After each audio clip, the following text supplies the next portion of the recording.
Salut à toutes et à tous et bienvenue sur cette nouvelle vidéo de Johan Dev et cette semaine nous allons apprendre à utiliser un VS Code déporté dans le cloud.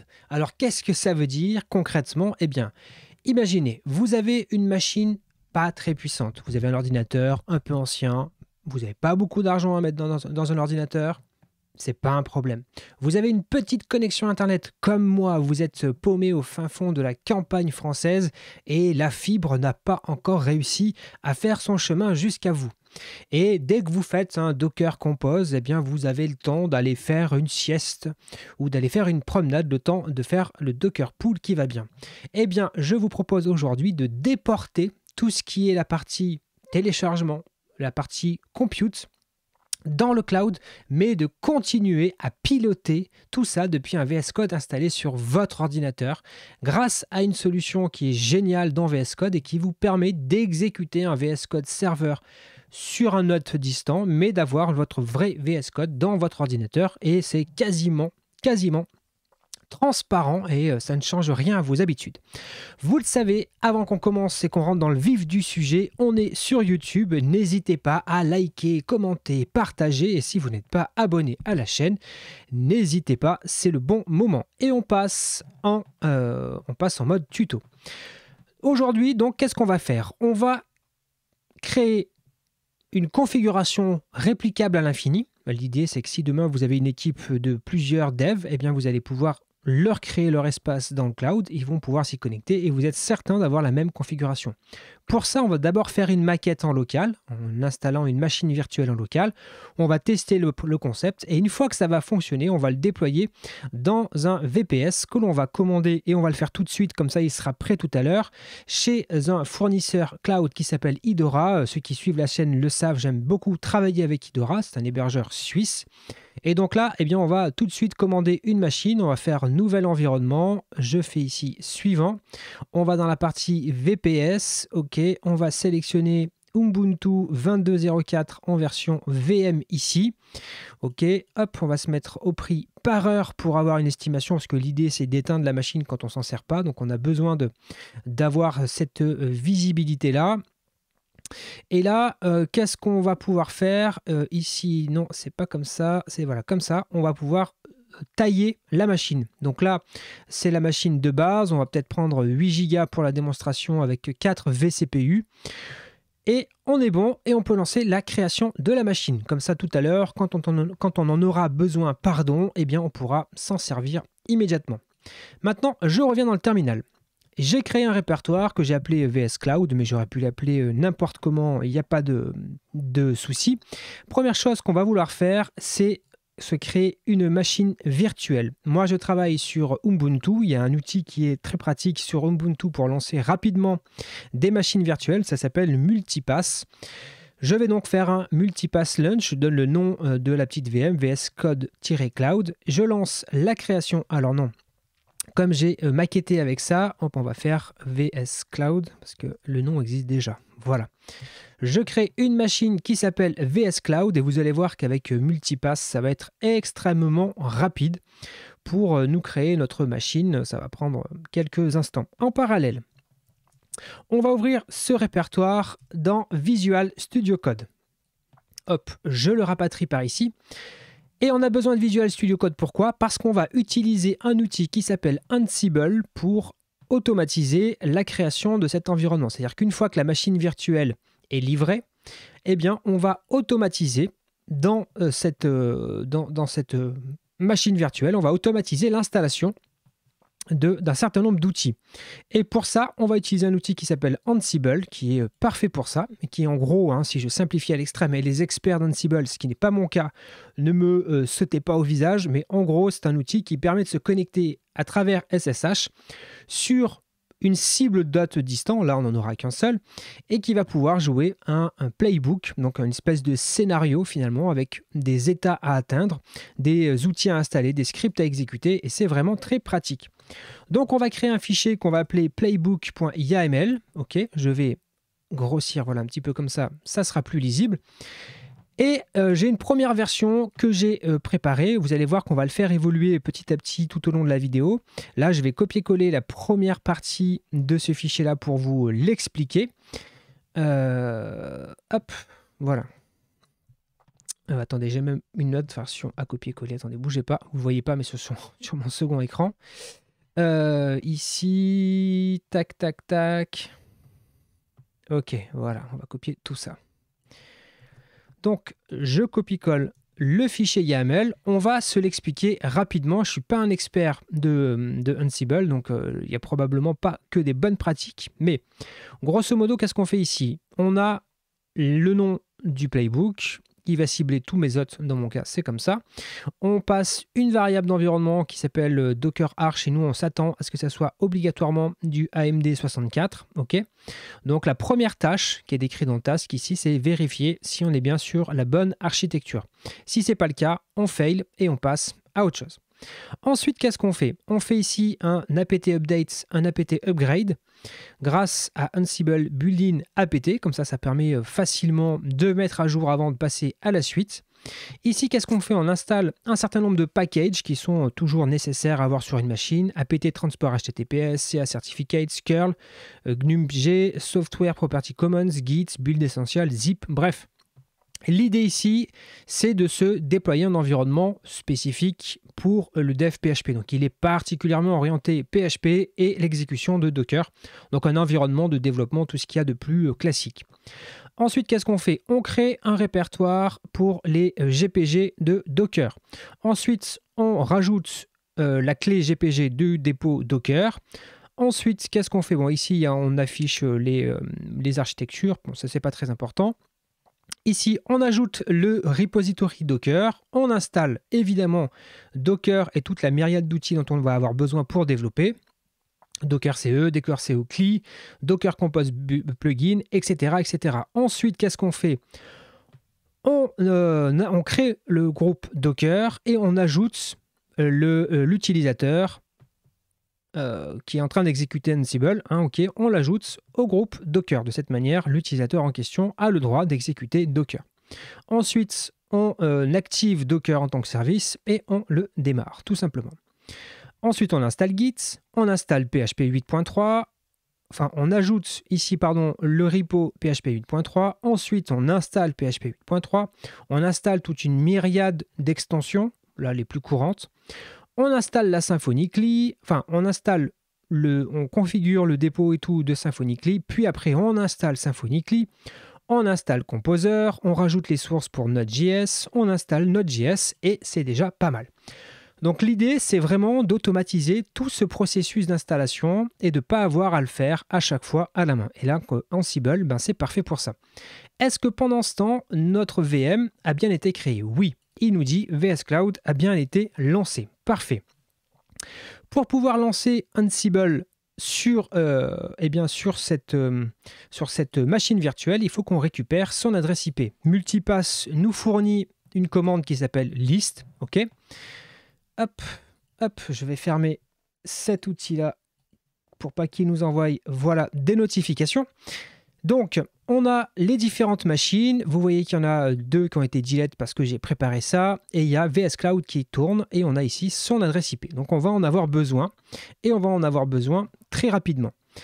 Là, ce qu'on veut faire, c'est on veut vérifier si on peut se connecter en SSH sur cette machine. Alors, comment est-ce qu'on va faire? Il va falloir qu'on ajoute une clé publique que l'on a sur notre machine, donc traditionnellement dans votre répertoire.ssh/ et puis après le nom de votre clé. Ok, donc ici, on va venir se connecter dans la machine virtuelle grâce à cette commande multipass shell et nous c'est VS Cloud, donc on va se connecter dans le shell de la machine virtuelle. Parfait. Et là, je vais être obligé de le faire sur un autre écran, mais en gros, je vais vous montrer la commande, mais je ne vais pas l'exécuter. Ici, votre clé SSH, vous le remplacez par la clé publique, votre clé publique. Donc là, moi, je vais le faire sur le côté, parce que je ne vais pas, même si c'est une clé publique, ce n'est pas vraiment très gênant de vous la montrer, mais bon, je vais le faire sur le côté. Voilà, copier. Je le mets dans la commande que je vous ai montrée précédemment. Hop, je la colle. Voilà. Je me déconnecte et je nettoie le terminal. Voilà, nickel.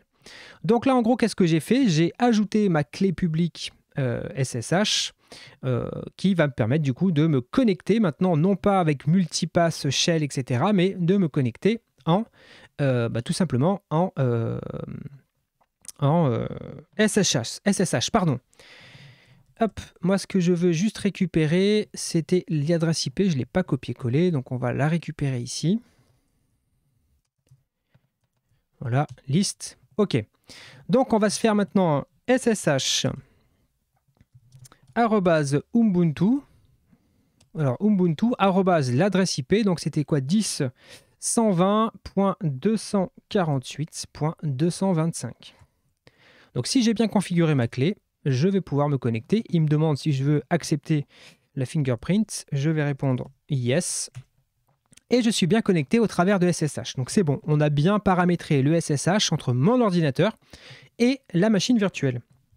Donc on sait que ça va fonctionner désormais avec Ansible. Maintenant, il faut qu'on rajoute un fichier ici. On va se créer un fichier qu'on va appeler host.yaml dans lequel on va spécifier l'hôte sur lequel il va falloir appliquer le playbook.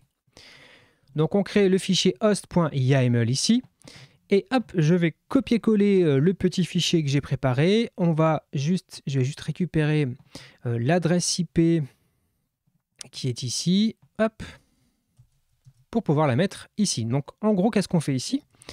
On spécifie dans la catégorie all ici, ça tombe bien, vous voyez qu'ici ça correspond à ça, des hôtes, ici il n'y en a qu'un seul, je l'appelle multipass VM, alors on peut l'appeler multipass VS Cloud par exemple, voilà. Je lui donne l'adresse IP, enfin l'hôte, ça aurait pu être un nom de domaine, mais ici je donne l'adresse IP, l'utilisateur et la clé qui permet d'appliquer, qui permet de se connecter en SSH. Et maintenant, il ne me reste plus qu'à exécuter le playbook Ansible. Pour ça, c'est très facile. Il y a une commande extrêmement simple.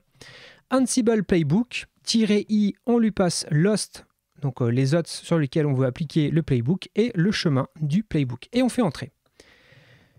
Et là, vous allez voir qu'il va automatiquement, donc là, il est en train d'installer tout ce qu'il y a de nécessaire sur la machine virtuelle. Donc ça va prendre plus ou moins de temps, parce que ça va télécharger, là ça va faire du apt install, apt upgrade, etc., etc. Mais là, ça va tout nous installer, tout ce qu'on a vu tout à l'heure dans le fichier playbook de Ansible, tout ça va être automatisé. Donc si vous ne connaissez pas ce genre d'outil, c'est vraiment génial pour automatiser ce genre d'installation.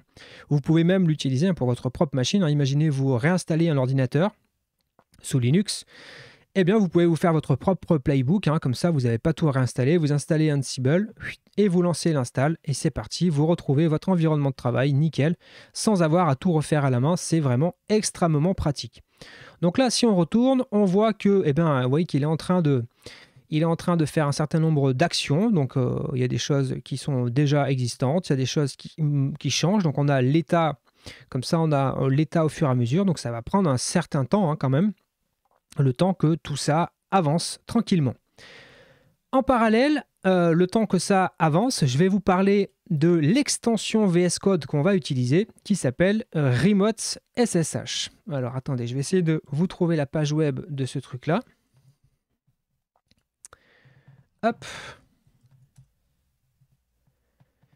Elle est où? Elle est là, l'extension. Nickel. Je vous le ramène sur le bon écran. Voilà, on va utiliser abondamment cette extension-là, donc il faut l'installer absolument pour la suite du tutoriel. Et cette extension, elle permet quoi? Elle va vous permettre de vous connecter, comme on peut le voir ici, sur un hôte distant, et ça va installer au moment de la connexion SSH, ça va installer une partie, entre guillemets, serveur sur l'hôte distant, et c'est ce qui va vous permettre de déporter, finalement, toute la partie compute, téléchargement, etc. sur la machine distante sur laquelle vous vous connectez, tout en gardant un VS Code local. Et du coup, vraiment, vous allez voir que c'est quasiment transparent en termes d'utilisation. Et chose extrêmement pratique aussi, vous allez pouvoir faire du tunneling de port. On va voir ça tout à l'heure parce que si vous démarrez des instances Docker et vous avez besoin d'y accéder sans que ça soit accessible au monde entier, Eh bien, VS Code a tout prévu et vous avez ce qu'il vous faut pour vous faire un petit transfert de port entre la machine distante et votre ordinateur et vous allez voir que c'est vraiment, vraiment méga pratique. Donc là, vous voyez qu'il est en train de faire son petit travail. Ce qu'on peut faire aussi pendant ce temps-là, on va aller voir si notre machine virtuelle, elle est bien arrivée. Vous voyez, notre VPS a bien été livré. Tout à l'heure, on va aller récupérer des informations pour pouvoir s'y connecter en SSH. On va le faire en deux temps. Un premier temps, on va utiliser une passerelle qui est fournie par Idora, qui nous permet de nous connecter à tous nos environnements. Et puis, on va modifier un petit peu notre playbook Ansible pour paramétrer un utilisateur particulier sans privilège. Et je vous en parle tout à l'heure, hein, mais vous allez voir qu'on va venir faire des petites choses avec cette machine virtuelle. Mais on va pratiquement rien faire à la main, puisque tout va être automatisé avec Ansible, puisque c'est vraiment l'objectif. Alors, on en est où ici ? Vous voyez que il a installé, qu'est-ce qu'il a installé ? Pour le moment, il a installé Docker, il a installé tous les éléments, il a installé PHP 8.3, il est en train d'installer les extensions PHP 8.3, ça y est, il vient de terminer. Là, il est en train d'installer la Symfony CLI, magnifique. Voilà, je pense que c'est en deux étapes, hein, l'ajout des dépôts, des clés, tout ça. Et puis après, l'installation en tant que telle. On installe Node, le repository. Maintenant, l'installation, et je crois que c'était la dernière étape. Donc, on va arriver au bout de cette installation-là. Et c'est super pratique, hein. Là, je pense que vous avez compris déjà l'intérêt d'un outil comme Ansible dans notre cas. C'est que ça permet d'automatiser tout ça. Imaginez si on avait dû taper toutes les commandes à la main, ça nous aurait pris vraiment beaucoup de temps. Donc là, on voit qu'il n'y a pas de problème, il n'y a aucun fail, tout s'est bien passé. Alors, on peut vérifier, hein, si on se connecte ici en SSH, et logiquement, j'ai la Symfony CLI. Hop, si j'écris Symfony comme il faut, bien sûr. J'ai bien la Symfony CLI, pas de problème. Si je fais un PHP-V, j'ai bien PHP 8.3.4.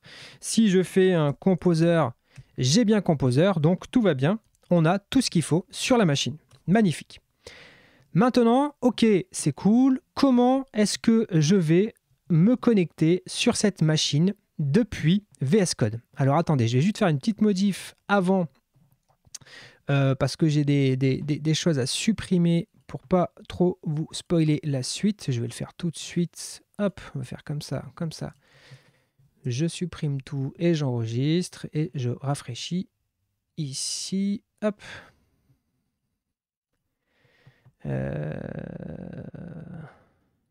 Pourquoi il veut pas? Alors je vais relancer VS Code parce que je veux pas tout vous montrer d'un seul coup.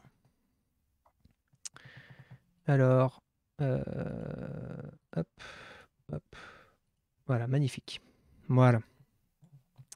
Donc, comment est-ce qu'on va configurer VS Code pour se connecter sur notre machine en ce moment en local à distance? Eh bien, vous avez installé l'extension SSH Remote. C'est ce petit icône en français explorateur distant. On va cliquer ici sur la roue crantée et on va éditer le fichier qui se trouve dans votre répertoire .ssh config. Il est vide par défaut, c'est normal. Et on va venir y ajouter, l'hôte, sur lequel on souhaite se connecter. Ok, donc moi je vais l'appeler Multipass VS Cloud. Ok, on va aller récupérer encore une fois l'adresse IP. Hop. Je la mets ici. Voilà, on spécifie le user et la clé. Donc ça ressemble vraiment à ce qu'on avait mis là, hein. Finalement, hein, c'est les mêmes données. C'est juste pour expliquer à SSH comment utiliser cette clé-là pour se connecter, ok, dans VS Code. Et maintenant, vous allez voir que ça va être vraiment génial. Je rafraîchis ici et j'ai Multipass VS Cloud qui apparaît ici.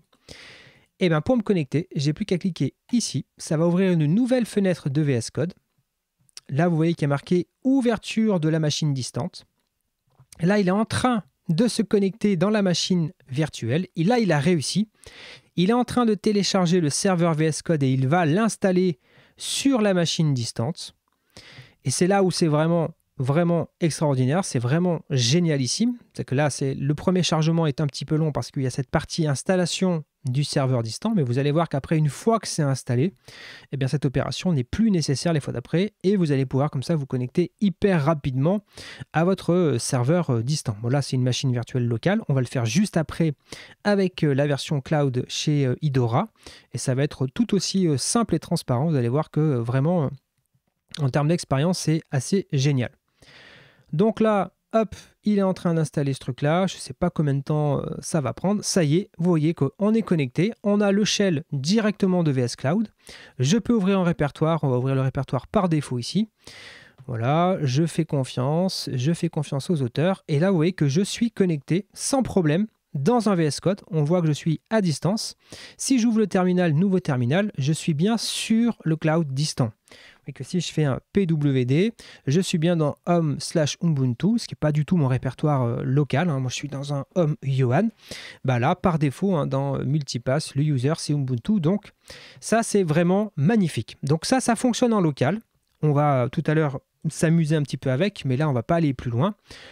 On va quitter ça. On va venir ici et on va stopper la machine virtuelle en local. Ce n'est pas la peine de la laisser tourner indéfiniment. Donc c'est la commande multipass delete et le nom de la machine. Donc nous c'est VS Cloud et je vais killer la machine en local. Ok, ça c'est bon. Maintenant, on va vouloir déployer donc la même chose, tout ce qu'on vient de faire, mais dans le cloud. Donc comme je vous l'ai dit, on utilise une machine chez Idora, on l'a commandée, c'est un VPS avec un certain nombre de gigas de RAM et de vCPU. Là, ce qu'il faut que l'on fasse, c'est qu'on arrive à se connecter en SSH à cette machine, parce que pour pouvoir jouer notre Playbook Ansible, il faut qu'on se connecte en SSH. Pour le moment, notre VPS n'a pas d'adresse IP, n'a rien du tout. D'ailleurs, on va lui ajouter une adresse IPv4, mais pas tout de suite. On va lui ajouter un petit peu après. Quoique, à la limite, si je vais lui commander maintenant, enfin, on va le faire plus tard. Donc là, pour s'y connecter, Idora, qui utilise une solution qui s'appelle Gelastic, nous propose dans les paramètres, dans les accès SSH, via un système qui s'appelle une gate. Et donc ici, on a l'OTS, on a le port, on a un user, et ça va nous permettre de nous connecter directement dans la machine en question. Donc, eh bien, qu'est-ce qu'on va faire? On va venir modifier notre Playbook Ansible, pas le Playbook, pardon, notre host ici, et on va venir remplacer ça par les valeurs qui nous sont fournies ici. Donc, l'host, c'est ça. Hop. Voilà. Le user, c'est ça. Hop, on va le remplacer ici. La clé, je l'ai rajoutée préalablement dans mon profil chez Idora. Et là, il faut qu'on rajoute un Ansible port, parce que ce n'est pas le port par défaut. Donc, on va mettre le port comme ça. Et nous, c'est sur le 3022 chez Idora. Si je ne dis pas de bêtises, 3022. Voilà, c'est comme ça. Donc là, logiquement, notre Playbook Ansible va pouvoir se connecter au travers de tout ça et se connecter en SSH. D'ailleurs, on peut tester. Hein. Ici, ils nous fournissent directement une ligne de commande qui nous permet de la copier-coller, de l'exécuter et de voir si on arrive à se connecter en SSH sur notre machine virtuelle à distance chez Idora. Et là, il n'y a pas de problème. Vous voyez qu'on est bien connecté. Alors, on est connecté en route. Ça, c'est pas terrible. On va l'améliorer. Et on va se créer un user spécifique. Donc là, je quitte ça. Donc, on va tout de suite, on va se rajouter une adresse IPv4. On va la commander ici. On va faire un petit plus. Hop, on va dire IPv4. Vas-y, commande-moi une adresse IPv4. Comme on va vouloir exposer cette machine sur Internet, il faut la sécuriser. Ok, donc on va venir modifier notre Playbook Ansible et on va rajouter des étapes. Donc dans le Playbook ici, on va rajouter tout un tas d'étapes. Je vais copier-coller le fichier et on va le commenter ensemble. Hop, je viens ici et je le colle. Alors, voilà. Qu'est-ce qu'on fait? Première chose, on crée un utilisateur non privilégié. Donc on l'appelle dev, on lui spécifie son bash et on lui crée un répertoire. Ensuite, on rajoute ce user-là au sudoers. Comme ça, il peut faire sudo. Ensuite, on le rajoute au groupe Docker. Qu'est-ce qu'on fait ensuite? On lui crée un répertoire .ssh. On lui copie, enfin on autorise notre clé locale. Donc ça, c'est ma clé à moi, publique. On lui dit que c'est une clé qui permet d'ouvrir une session pour le compte de l'utilisateur dev. Okay. Ensuite, on va faire quoi? On va créer des règles de firewall. On va utiliser UFW, donc on s'assure que UFW est bien présent où on l'installe. Ensuite, on active par défaut, on refuse tout ce qui rentre.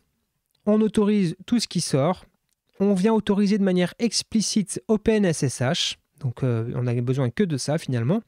Et ensuite, on applique les modifications du firewall. OK? Donc, eh bien, maintenant, il ne nous reste plus qu'à lancer le déploiement de notre playbook Ansible.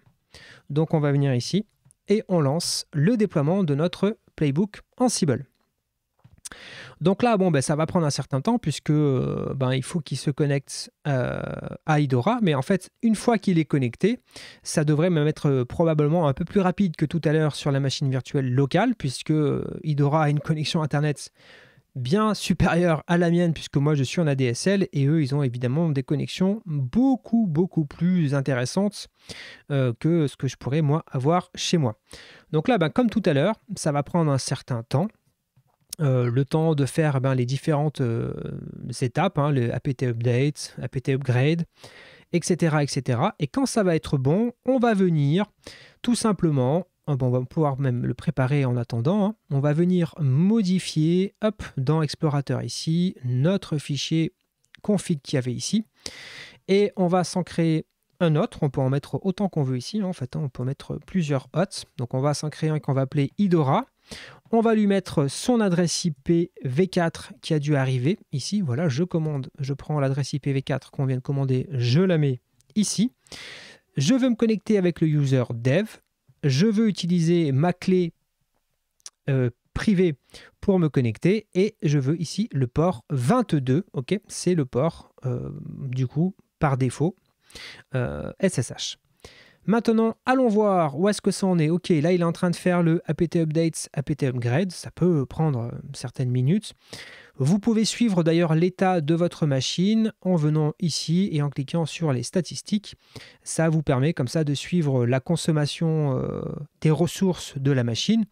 Donc là, on voit que, vous voyez, qu'il y a un petit peu la RAM qui augmente, l'utilisation du disque. Vous voyez qu'on est passé ici, on était à 2,1 giga, là on est à 2,4 giga, donc on voit que c'est en train de télécharger, le CPU qui est un petit peu utilisé, et puis là il y a quelques pics de réseau au moment où ça télécharge les paquets, etc. etc.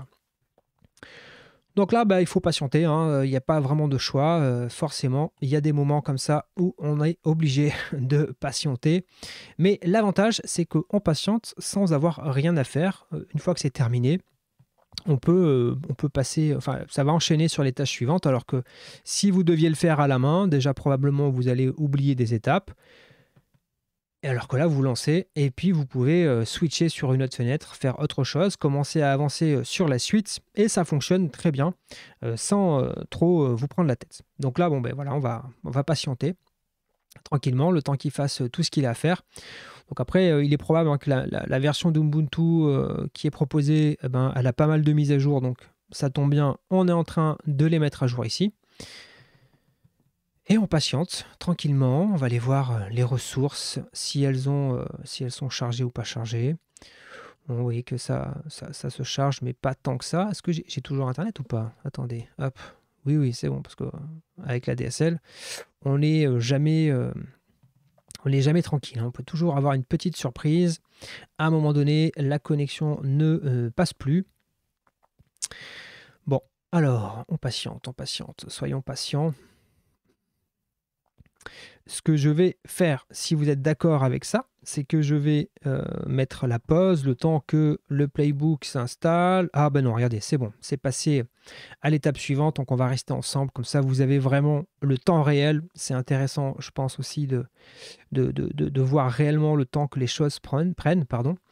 Donc là, on a fait le apt, ok, donc là, il a installé toutes les dépendances nécessaires. Là, il est en train d'installer créer le répertoire pour les GPG keys de Docker. Il installe les GPG keys de Docker. Ensuite, ici, on fait juste un print de notre architecture. Il installe Docker Repository. Parfait. Il est en train d'installer tout ce qu'il faut pour Docker. Docker, pour moi, c'est vraiment un élément essentiel sur un environnement de dev. Donc là, on n'est pas du tout, d'ailleurs, j'en profite, on n'est pas du tout sur l'installation d'un serveur. au sens où c'est quelque chose qui va être utilisé depuis Internet. Hein. À part le SSH, il n'y a rien qui est ouvert sur Internet. Et même pour SSH, on pourrait créer des règles pour n'autoriser que vos adresses IP, des choses comme ça, pour vraiment essayer de verrouiller un maximum les choses. Je ne vous donne pas non plus toutes les consignes de sécurité. À partir du moment où vous ouvrez quelque chose sur Internet, il faut que vous mettiez en place plein d'éléments de sécurité. Là, on a juste mis le firewall, c'est on va dire le minimum, le minimum requis. Mais il y a évidemment plein d'autres choses. Hein. Toujours essayer de vous tenir à jour, d'appliquer les bonnes pratiques, de ne pas vous connecter avec un utilisateur qui est root. Ça, c'est pas une bonne pratique, voire même de supprimer la possibilité d'ouvrir une session avec root, etc., etc. Donc tout ça, ce sont des bonnes pratiques que vous devez mettre en œuvre. Mais là, comme c'est pas une machine qui est exposée sur Internet, à part le port SSH, bon voilà, il n'y a pas non plus 1 milliard de choses à faire. Mais quand même, voilà, gardez ça en tête. À partir du moment où on a une machine qui a une adresse IP qui est accessible depuis Internet, elle va être bombardée toute la journée par des bots qui vont tenter de s'y connecter. Donc vous pouvez mettre aussi des outils qui vont blacklister les adresses IP. Vous pouvez mettre en place plein de dispositifs pour éviter que votre machine se fasse sans cesse bombarder de tentatives idiotes de bots qui vont essayer de trouver des failles pour se connecter chez vous. Donc là, ok, il a installé quoi? Il a installé Docker, c'est bon. Il a installé Git, c'est bon. Il a installé PHP 8.3, magnifique. Il est en train d'installer les extensions de PHP. Donc on en est où là dans notre playbook? Après les extensions, hop, il est où mon VS Code? Il est là, le playbook. Les extensions, c'est ça. Après la Symfony CLI, ok, après Composer, Node, et après la gestion du user et du firewall. Ok, parfait. On va suivre le déploiement parce que c'est intéressant de suivre ça.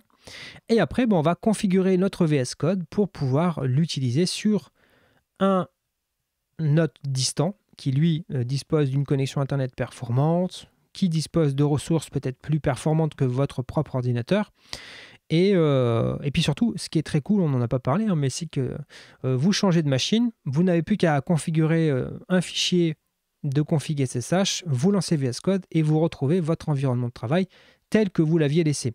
Là où c'est très très cool aussi, c'est que vous pouvez utiliser, et d'ailleurs c'est l'une des raisons pour laquelle je me suis lancé là-dedans, c'est que vous pouvez utiliser des vieilles machines. Regardez, je vous montre cette très vieille machine qui est un MacBook Air de 2011 avec 4 Go de RAM, donc vraiment très très très vieille machine, eh bien, qui marche encore, hein, elle démarre, la batterie reste relativement performante, mais évidemment, je ne peux pas travailler dessus avec 4 Go de RAM, c'est pas vraiment possible.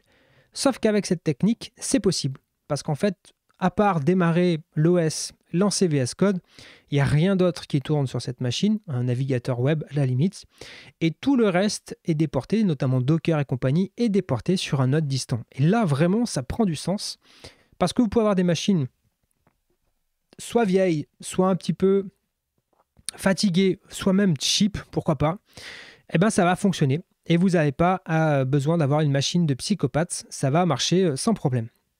Donc ça, c'est quand même pas mal. Je trouve que c'est vraiment très très très intéressant. Voilà, ça a tout installé.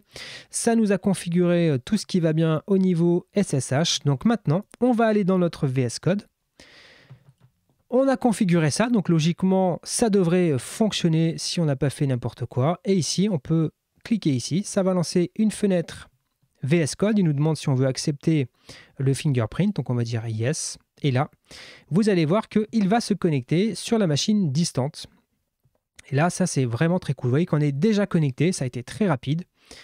Et ici, si je fais un ls, ok, j'ai rien. Si je fais un pwd, pas de problème. Vous voyez que je suis bien dans le répertoire home dev. Donc, je suis bien dans le répertoire de mon utilisateur. Et ce qu'on va se faire, c'est qu'on va se créer tout de suite un projet Symfony. Symfony new, on va l'appeler test-web app.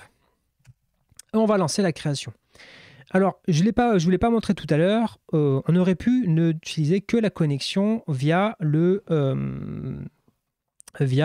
gate. Le problème de la connexion avec le gate, c'est qu'on est connecté en route et c'est pas une bonne pratique. Et en plus, Composer n'est pas content. Alors là, c'est Git qui n'est pas content parce qu'on n'a pas configuré Git dans le déploiement Playbook Ansible. Donc là, je vais mettre n'importe quoi. Ok, c'est juste que quand on fait une install d'un nouveau projet Symfony, il a besoin d'un Git configuré. Donc là, je viens juste de configurer le client Git. Là, on installe ici le répertoire, enfin le projet. Et vous allez voir, je vais vous montrer 2-3 petites bricoles assez importantes quand même pour que l'utilisation de cette technique-là reste très pratique. Et notamment, qu'est-ce qui se passe si je veux lancer un serveur web, etc. etc. OK. Donc là, c'est bon, il m'a bien créé le répertoire test 2. Vous voyez qu'ici, on va faire ouvrir le dossier. On va ouvrir le projet test 2. On fait OK. On va lui dire qu'on fait confiance, on fait confiance et tout va bien. Donc là, vraiment, je suis dans un VS Code comme si le projet était sur mon poste, il n'y a rien qui change. Si j'ouvre le terminal, tout est pareil. Et d'ailleurs, regardez ce qu'on va faire. On va essayer de démarrer le serveur Symfony en faisant un Symfony serve-d. Donc là, je le démarre. Bon là, hormis qu'il me dit qu'il y a un problème de certificat, il le démarre bien. Et regardez cette petite fenêtre très importante. Il me dit « Votre application s'exécutant sur le port 8000 ». Eh bien, je vous ai fait automatiquement un transfert de port. Donc là, je vais ouvrir ça dans un navigateur. Je le ramène ici. Et automatiquement, il l'a mappé. D'accord? Il a mappé le port de la machine distante et il l'a mappé sur un port spécifique ici. Alors, on peut voir la configuration ici. Si on va sur port, vous voyez qu'ici, il a mappé le port 8000 de la machine distante sur mon port ici, 39867. Bon, il a fait ça automatiquement. Si on n'avait pas mis les règles de firewall tout à l'heure, ce qui aurait été très dangereux, eh bien en fait, automatiquement, si j'avais, hop, voilà, si on avait fait ça, je vais vous montrer le danger. Si on n'avait pas mis la règle de firewall, eh bien ici, sur le port 8000, on aurait eu une application Symfony qui répond. Comme on a mis la règle du firewall, eh bien, ce n'est pas exposé. Et c'est d'ailleurs une très bonne pratique parce que ça aurait été très problématique d'exposer ça sur Internet. Donc, c'est l'une des raisons pour laquelle on a mis la règle de firewall. Donc là, c'est cool. On arrive comme ça à forwarder des ports. Vous allez me dire, OK, c'est très bien, Johan. Mais maintenant, comment je fais, par exemple, si je démarre le Docker Compose qui se trouve à l'intérieur, hop, ici, à l'intérieur du projet, notamment le mailer qui est ici, donc qui est un serveur qui émule un serveur de mail qui vous permet de tester ça en dev. La solution, eh bien, ici, c'est un Docker Compose, donc on va exposer à l'extérieur de Docker sur le port 80.25. Hop, je modifie la config ici.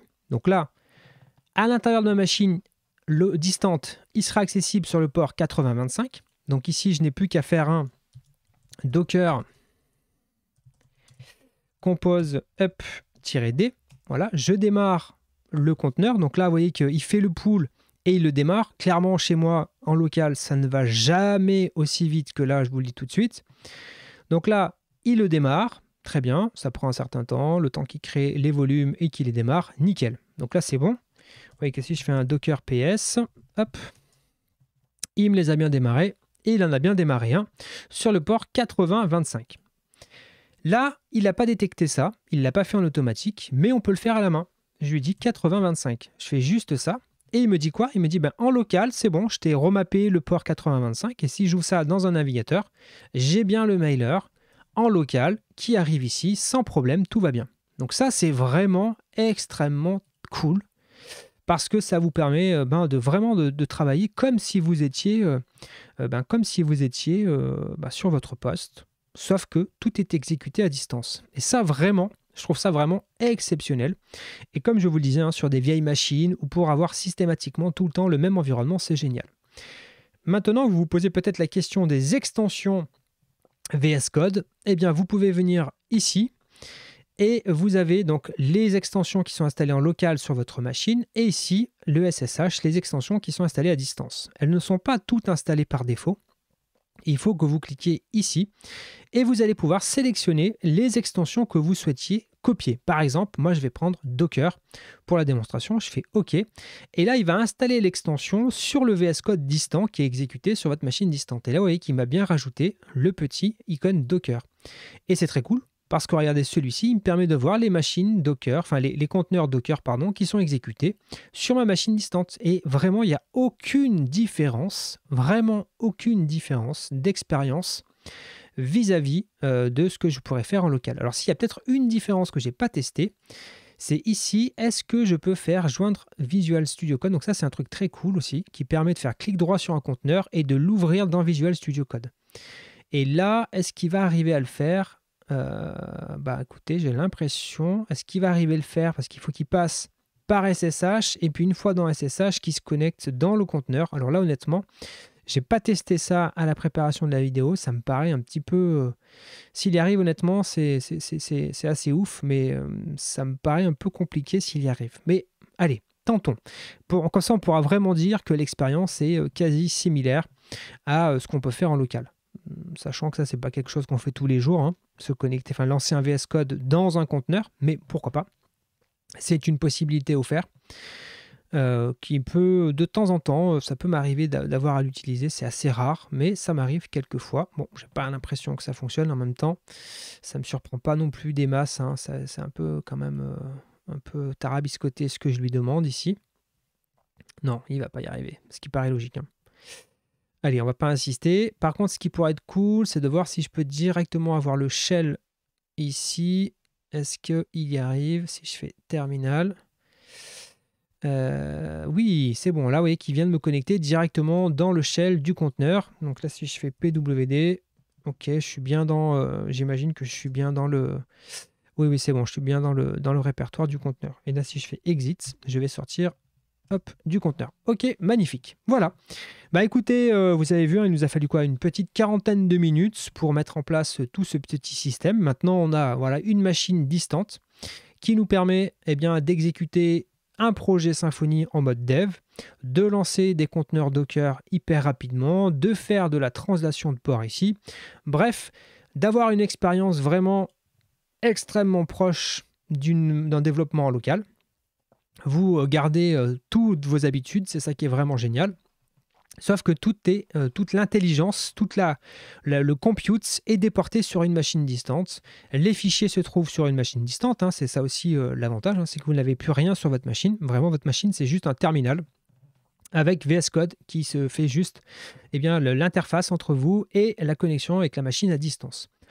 Voilà ce que je voulais vous présenter dans cette vidéo. J'espère que ça vous a plu, que vous avez appris des choses, que ça vous donne des idées sur la manière de lancer des environnements de développement, peut-être de manière un petit peu différente. Si ça vous a plu, n'hésitez pas à liker, à commenter, à partager. N'hésitez pas à aller essayer les services d'Eudora, hein, pour tester cette manipulation. Je crois qu'il vous offre 14 jours d'essai. Alors, vous ne pourrez peut-être pas lancer la VM comme ça, mais vous allez pouvoir lancer des conteneurs Ubuntu, des choses comme ça. Bref, n'hésitez pas, vraiment, ça peut être sympathique. Et moi, je vous souhaite à toutes et à tous une bonne fin de journée, de matinée, de nuit, peu importe le moment où vous regardez cette vidéo. Et je vous donne rendez-vous très bientôt pour une nouvelle vidéo. Salut!